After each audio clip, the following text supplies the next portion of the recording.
I'm going to walk you through how to create this reverse painting self-portrait on transparency sheets. So first thing you're going to do is receive a transparency sheet, which is a clear page. You're going to tape it on top of a photograph that we'll take in class. You want to find the exact spot on the transparency sheet where you want the photo to be.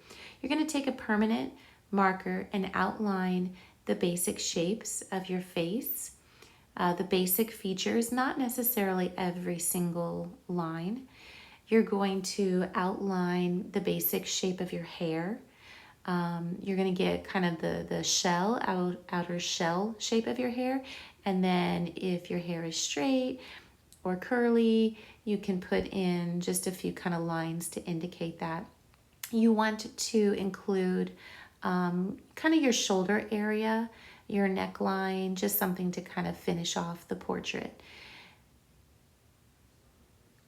So when it comes to the facial features like eyebrows and eyes, you want to go basic shapes. Don't get the fine details. It'll start to look funny that way.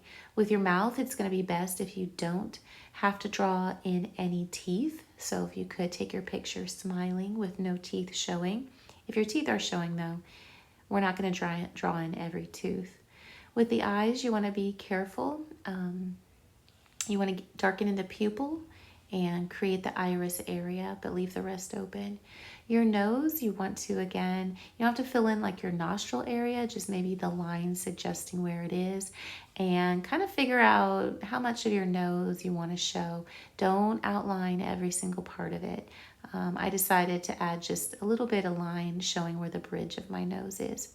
You can flip back the transparency paper, that's why we taped it, so that you can take a look and see if you missed any spots. And then you can flip it back and draw those in if there's something that you need to add. Once you're finished with the drawing, you can untape it. Be really careful with that tape. You get one sheet of transparency paper and that's it. If you do make a mistake, you can take an Expo marker and just kind of cover that marker on top of the mistake area. I decided to erase my pocket. So take a clean tissue and just gently rub away that Expo marker, and it's pretty cool. It takes away the mistake.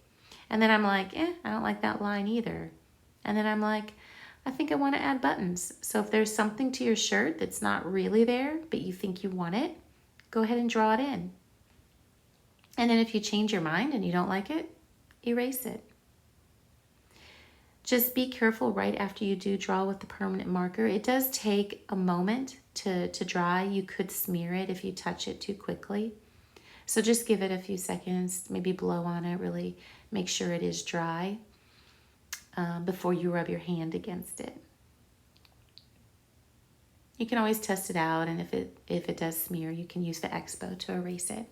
All right, we're going to add some color using acrylic markers, and you need to be sure that you flip the transparency over and you color only on the back. This is the reverse painting portion, because the black marker, since it went down first, that black permanent marker, it is going to be what shows on top of anything else that you add. All your colors are going to show in reverse order.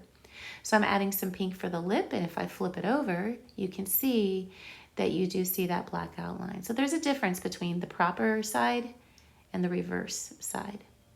Hopefully you can notice that. Just make certain that when you are adding color, you are on the reverse side. You can add a little color for your eyes, or you don't have to. You could let your eyes take on whatever color the background is. And we'll look at some backgrounds in a moment. You'll see what that looks like. But I do recommend putting in the iris color of the eye. Keep flipping back and forth. Make sure that you like how it's looking.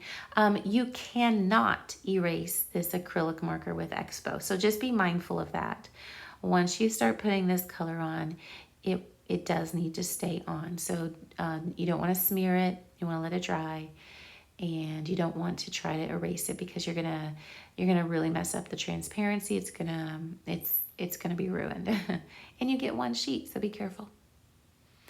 So add in whatever colors you like. Go simple. Take a look at it. See if you do want to add anything else to it. You notice like with the eyebrows, I'm not drawing in like individual little hairs of my eyebrows. I'm drawing them in as a chunk. So again, it's kind of that abstract look. This isn't going to be you exactly, but it's the impression of you. You see I put some designs on my shirt. Don't know if I like it or not, but it's there. And you can see when I flip it over how the blue and pink kind of overlap. After you're done, you can test out your, kind of see how it looks on different backgrounds. I kind of think if the background is too busy, it doesn't look so great. You can see what colors you like behind it. Like all that busyness really hides the picture. It gets a little bit better, but still it's a little too busy. So when you are creating your abstract background, you want to keep that in mind, and you probably want to go kind of subtle with the background. So I made a little watercolor background. I'm kind of keeping in mind where my portrait will show up, but you could put down specific colors if you want, where you know your portrait's going to show up. And then you can test it out from different angles and see what you think you like best. Once you have your spot, you can kind of make yourself a little pencil mark to know maybe how far over you want to go with any writing that you do. If you have a life verse, a verse that's really important to you, you could consider writing that. I wrote a really big one. It's my favorite. And then I put my picture over, and you can see how it lines up. I have some other examples I can show you in class so you can kind of see how different things look, but that is it.